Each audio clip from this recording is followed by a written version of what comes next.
Hello and welcome to this week's Market Matters weekly video update for Friday the 1st of July. I'm Harry Watt, joined by James Gerish. As always, it is the 1st of July, like I said. That means FY22 is in the books and we're looking forward to FY23. Markets are always about looking up, keeping your eyes looking forward, but we are going to touch on FY22. Just a quick wrap from you, James, for the 12 months just gone.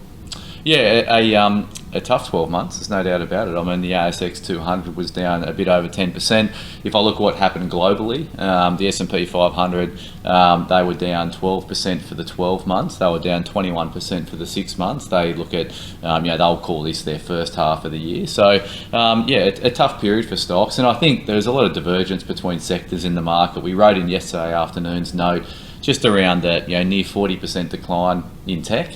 That's a pretty savage about turn, and then you had the utilities, which were really strong through the year. So if I had have gone back 12 months ago and quiz people on what stocks, what sectors will do well and what won't, I don't think there would be many out there that would have envisaged the 40% decline in the technology space. That said, as you rightly point out, markets are all about the future, and that's what we're going to be focused on from here, Harry. And there's with volatility and all the divergence in sector performances, that creates opportunity, and that's what we're really focused on at Market Matters.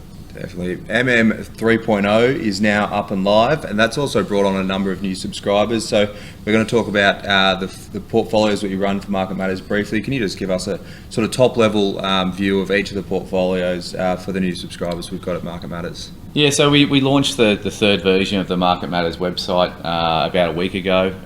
It's been we've had some really positive feedback about it. I think it takes Market Matters to another level in terms of the data we're offering, the insight into individual stocks, how the market collectively feels about stocks in terms of earnings trends and the like. And I think we charted in a really interesting way and hopefully provide a really easy to see visual oversight of what companies are doing now and what they're likely to do into the future. So we've had some good feedback. In terms of the portfolios, when you come onto the Market Matters website and think about the portfolios, the flagship growth portfolio is the one we've been running for the longest. That is more of a growth orientated, higher conviction. There's only about 20 positions in that portfolio. So high conviction portfolios can have greater volatility, but we back our calls and we implement that with a high conviction approach. So that's your growth orientated portfolio, large cap ASX top 200 stocks. The income portfolio is a more defensive sort of portfolio. So if you're, for more risk averse investors out there, that at the moment we're holding about 60% in equities, about 33% in fixed income, the rest in property and cash. So that's a more defensive, not boring, but more income focused portfolio. Emerging companies is right at the edgy end of the sector, edgy end of the quantum. That's the portfolio you run, so that's going to be a lot more volatile, but it's had a tough few months.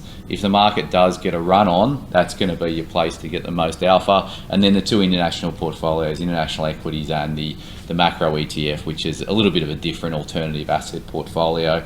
And then the as I said, the international equities is more large cap international stocks. Drilling down to some stocks and some sectors, we wrote about transport this morning. We've also seen Alan Kohler recently talking about where to be in markets if there is a recession coming. What are we thinking when we're moving more defensive, particularly in that sort of growth portfolio, James? Yeah, Alan, I was talking to Alan yesterday on his podcast, and he was, what's the recession-proof portfolio? It prompted us to go in and write about transport stocks this morning. So I think what the natural areas of the market, you want defensive earnings, strong moats, pricing power, and the like of companies. So the natural thing would be transport stocks that are, that there's high barriers to entry and the cash flows are really consistent. You think about APA Group in our income portfolio, that's a regulated utility. You think about some of the, in the retail space, staples versus discretionary. So if something is more discretionary or less discretionary, you obviously want to go to the less discretionary items. So the supermarkets are a place to go in terms of that thematic. So I think it comes down to asset allocation as well. So back to the portfolios that we're just speaking of, the income portfolio in a more volatile, more choppy market is going to be your place where you'll get income and more capital stability, the flagship growth portfolio is going to be that the growth orientated, a little bit more active around our exposures, etc. So we have a lot of different portfolios for different types of investors out there. Back to what the recession concerns, and everyone's asking about what should I hold in a recession. I would caution that a lot of the recession stocks, APA Group, Transurban and the like being examples, have been, that they have run strongly. So my view would be I wouldn't be a buyer of those at the moment. I'd be waiting. If I was going to buy those, I'd be waiting for a pullback. I think in the short term, I think the market could actually bounce from here. So that's our base case. In the next month or so, we think the market will bounce. Obviously, the normal caveats apply, but I think going to the end of financial year, the market's been very negative. Obviously, we're seeing it today. The market wasn't expected to bounce today, but it is bouncing, and quite strongly in some areas of the market. So if we do see a bounce, and some of those defensives will come back, and that's when we'd probably allocate. And we made a move this week, just cutting Treasury Wines and buying Oz Minerals and topping up Independence Group. That was a play on increasing risk in the flagship growth portfolio for the short-term move that we think is going to play out. All right, you've touched on a short-term move. We've got a line in the sand with the end of financial year there as well. Looking out 12 months now, James, we're going to give you a call, opportunity to have a call for FY23.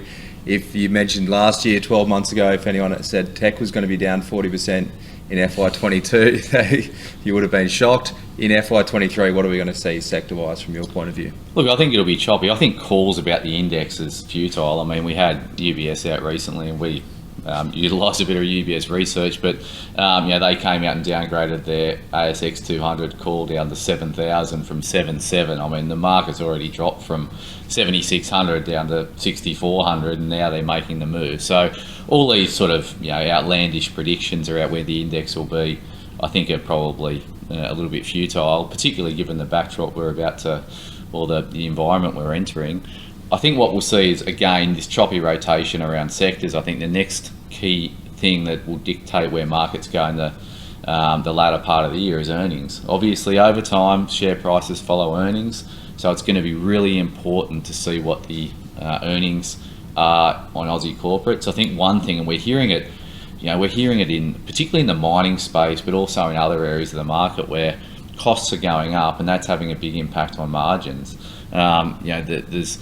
We're talking about Fortescue yesterday, and they use 200 to 300 million litres of diesel a year. You think about, gone from 90 cents average price up to near $2 average price. That's a huge impact on a company's bottom line. So the cost side and the margin side is going to be really important this reporting season. I expect, and everyone does, that outlooks will be pretty tepid. So I wouldn't get too caught up on, the market's expecting pretty weak outlooks, but I'd look at the trends particularly around margins. All right, thanks, James. I hope you enjoyed that, and welcome to our new subscribers. We look forward to a big FY23 with Market Matters.